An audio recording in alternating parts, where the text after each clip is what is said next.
otam meni suyangan tog'im, otam men uchun hamma narsalar qilib beradi deb javob berishadi-da. Ular ongsiz ravishda javob berishadi. Hozirgi vaqtini inobatga olib turib javob berishadi. Hozir shunaqadir. Hozir hamma sharoitini qilib qo'ygandir otasi, lekin bor.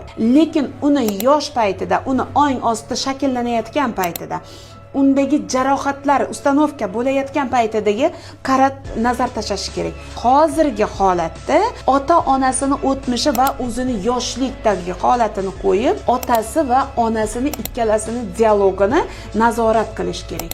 Qani otam bilan onamning munosabati qanday bo'ldi va meni ong ostimga qanday muhrlandi?